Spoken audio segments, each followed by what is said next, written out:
This is Judy Chicago's 1970s installation, The Dinner Party. It's a setting for a banquet representing 1,038 women from history.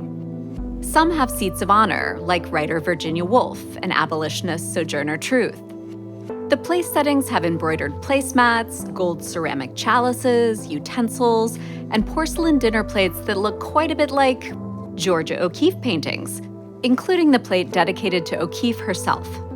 Then and now, the plates can evoke strong emotions. But unlike most works of art, you could feasibly eat off of some of these. They could actually serve a practical purpose. So how would we categorize these things? Are they works of art, or are they something else entirely? Hi, I'm Sarah Urist Green, and this is Crash Course Art History.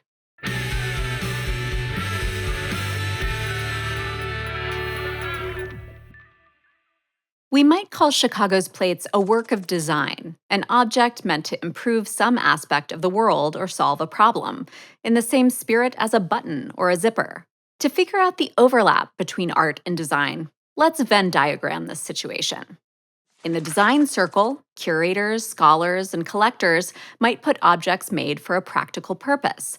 Think toasters, furniture, buildings. In the arts circle, they might put objects created for a museum or gallery, like paintings and sculptures, meant to evoke an emotional or personal reaction. According to these definitions, it's the intention behind the objects that forms the dividing line. But of course, an object can be useful and evocative at the same time. What about fashion, pottery, quilts, hand-carved spoons, or stained glass lamps? This little mug with a frog at the bottom that I've had since I was a kid is still useful and also gives me all the feels. So if art and design have so much in common, why do we separate them at all? Well, to dig into that, we're gonna have to go back in time. Boom, we're in medieval Europe. Craft was the name of the game here. We're talking objects with a domestic function that require technical skill to make. Things like metalworks, lace, and tapestries that were made either collectively or anonymously. But fast forward to Renaissance Europe, and the idea of art reflecting individual creativity took hold.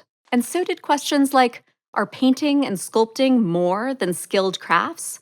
Are they expressions of intellect, talent, perhaps even genius? The scales tipped in the latter direction and elevated artists to a whole nother level. But the boundaries between art and design were far from settled. In 18th century France, decorative furniture became all the rage. Porcelain factories churned out extravagant creations that wealthy collectors just had to have. Like this swan candelabrum, or this vase of fake flowers, both made with porcelain. Or check out this Wedgwood vase, with handles carved to look like snakes fighting over an egg. I mean, that's so fancy, I think you have to pronounce it vase. But Enlightenment thinkers debated what to call these functional yet expressive objects. Did they count as art? In one corner, French author Denis Diderot drew a hard line. It took brains to make art, he argued, placing it on a higher plane than design, which was, quote, more of the hand than the mind. Like those people who only like highbrow or art house films, where everything is sad and nothing really happens, but it gets nominated for lots of awards. But the Marquis de Laborde, a French banker and politician, thought it was time to get rid of the distinction between art and design altogether. He thought art should broaden to include all of life, supporting both our intellectual and physical needs. Clothes, furniture, swan candelabrum, it all counts. He's more like those who can appreciate art films but can also appreciate all the great fantasy, sci-fi, and comedies that rarely get nominations. By the 19th century, the Industrial Revolution had taken off, and the arts and crafts movement was big. While that phrase might call to mind friendship bracelets and crocheted pot lifters, it was much more elaborate. It celebrated the handcrafted skill behind useful, beautiful objects, like furniture, textiles, wallpaper, ceramics, and jewelry. And the Art Nouveau movement blossomed at the same time. It featured soft, wavy lines inspired by nature in the artistic designs of cabinets, houses, Paris metro signs, and this incredible coffee pot that looks like a fennel bulb with a beetle for a knob.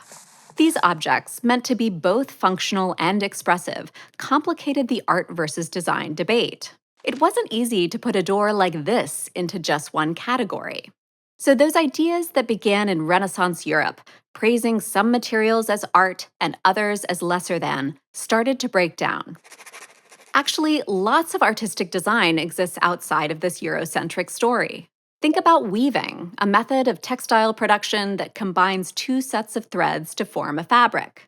Weaving is useful, decorative, and often categorized as folk art, a broad term for handmade objects and materials that often serve a function or reflect a shared culture. Weaving has been a form of art making for millennia, and we know this because ancient tools and even thread have survived. And in some cultures, woven textiles signify important cultural values and ideas. Take this work from the Indonesian island of Sumatra. It's called tampan, a woven image exchanged by families in the Lampung province to celebrate important life stages, from births and deaths to building a new house. This one depicts an enormous ship manned by a captain, crew members, and musicians. It floats across a sea filled with fish, turtles, and even a crab, symbolizing safe passage to the next phase of life. To a 19th century viewer in Lampung, the tampan evoked reverence, which is emphasized by the artist's use of red, a sacred color in that region. While people of all classes used tampan for rites of passage, this one's opulence shows that it was made for a noble family. And while tampan is mainly an art form of the past, wealthy Lampung women have continued wearing woven tapis skirts for centuries, usually for ceremonial purposes. So textiles are an excellent example of meaningful art that serves a purpose. You can wear it. But the different ways people wear and style clothing can also convey artistic meanings. Let's head to the drawing board. Meet the Sapeurs. Clad in designer clothes, they strut the streets of Brazzaville and Kinshasa. Mixing colors, patterns, and luxury labels, Sapeurs command attention in the mostly lower-income communities where they live. They're local celebrities vying to outdo each other while projecting confidence and joy. They're part of a movement called La Sape, short for Society of Ambiance Makers and Elegant People. It's also French slang for clothes. La Sape's origins hark back to the 1920s, when wearing European clothing was one way Congolese people could garner respect while living under French and Belgian colonial rule. But La Sape truly took off after independence in the 1960s. Some Congolese started traveling to Europe, bringing back expensive designer clothes.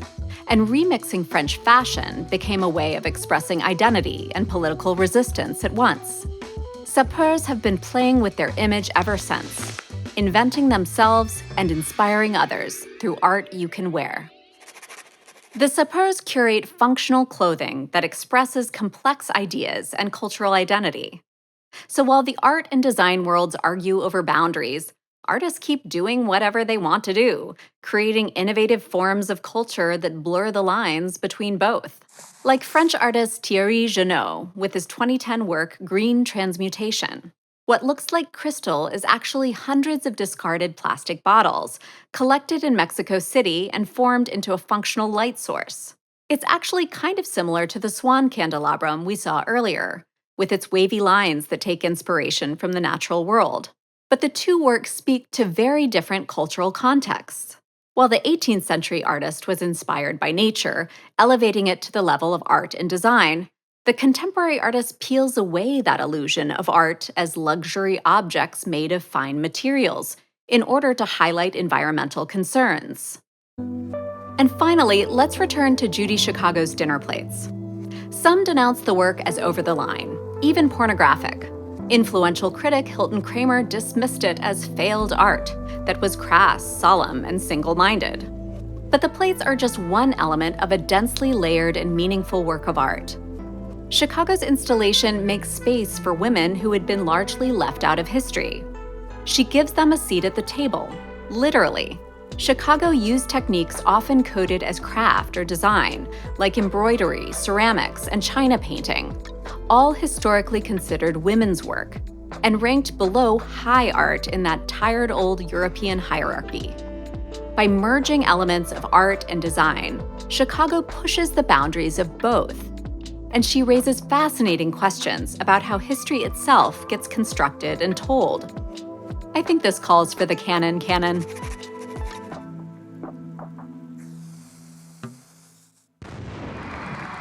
So, the centuries-long debate of art versus design comes down to a difference of opinion.